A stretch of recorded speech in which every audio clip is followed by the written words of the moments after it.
Hello guys, welcome back to my channel. আশা করছি তোমরা খুব ভালো আছো। আমিও খুব ভালো আছি। কিছু পার্সোনাল কারণের জন্য ভিডিও ছাড়া হয়নি। আমি আশা করছি তোমরা আমাকে আগের মতোই ভালোবাসা দেবে। আজ চলে গেছিলাম বড় মার কাছে নৈহাটির। সকাল সকাল বেরিয়ে পড়েছিলাম লঞ্চে করে।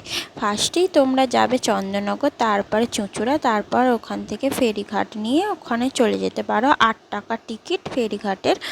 তারপর আমরা ওপারে গিয়ে দেখলাম প্রচুর ভিড়, লাইনের কোনো শেষ নেই। তোমরা ওখানে গিয়ে ওখানে অনেক জায়গায় ডালা পাওয়া যাচ্ছে। গিয়ে ডালা কিনে নেবে 100 টাকার, 50 টাকার।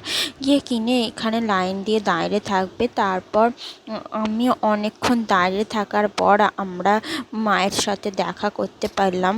ভাবতেই পারছি না আমার স্বপ্নটা সত্যি হয়েছে। তোমাদেরও যদি স্বপ্ন থাকে মায়ের সাথে দেখা করার, অবশ্যই যেতে পারো। কোনো কিছু দরকার পড়লে অবশ্যই আমার কমেন্ট বক্সে একটা কমেন্ট করে দিও কিছু জানার থাকলে। ওকে বন্ধুরা, টাটা। আজকের মতো এই পর্যন্ত। পরের ভিডিওতে দেখা হচ্ছে। ওকে গাইস, সারাঙ্গে, বাই বাই।